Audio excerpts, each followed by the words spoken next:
Hi friends, ఎలా ఉన్నారు? ఇప్పుడు టైం ఎంత ఉందో తెలుసా? 1:30కి నేను వీడియో చేస్తున్నానంటే అర్థం చేసుకోండి. ఎందుకంటే ఇప్పుడే ప్రీమియర్ షో అయిపోయింది. హరిహర వీరమల్లు వచ్చాను, రివ్యూ ఇస్తున్నాను కూడా.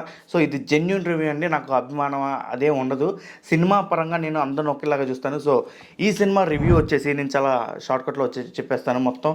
ఫస్ట్ మనం పాజిటివ్స్ గురించి మాట్లాడుకున్నాం. ఈ సినిమాలో పాజిటివ్ వచ్చేసి పవన్ కళ్యాణ్ అండి, తర్వాత వచ్చేసి బాబీ డియోల్, తర్వాత వచ్చేసి నిధి అగర్వాల్, తర్వాత వచ్చి మిగతా యాక్టర్స్ అండి. అండ్ స్టోరీ కూడా చాలా బాగుంది, అది కూడా ఒక పాజిటివ్ అనుకోవచ్చు.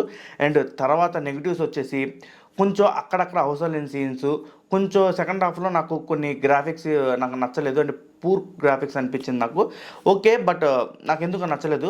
అండ్ సెకండ్ హాఫ్లో ఫస్ట్ అరగంట ఆ మాట వినాలి సాంగ్, అది నాకు అక్కడ సిచ్యువేషన్ ప్రకారం వచ్చింది అనుకోండి, బట్ నాకు అది బోరింగ్ అనిపించింది. ఎందుకంటే ఫస్ట్ హాఫ్ ఎక్కడ బోరింగ్ చేయాల, అందుకని చెప్పి సెకండ్ హాఫ్లో ఆ సీన్ పెట్టగా నాకు ఇది బోరింగ్ అనిపించిందేమో.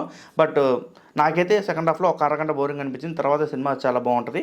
అండ్ క్లైమాక్స్ వచ్చేసి ఇంకాస్త కొంచెం ఉంటే బాగుంది అనిపించింది. అండ్ బట్ దానికి ముగింపు ఇవ్వలేదు అని అనిపించింది నాకు. అండ్ ఈ సినిమా పవన్ కళ్యాణ్ సెకండ్ హాఫ్లో కోహినూర్ వజ్రం గురించి వెళ్తాడు. ఈ సినిమాలో కోహినూర్ వజ్రం ఎవరో తెలుసా?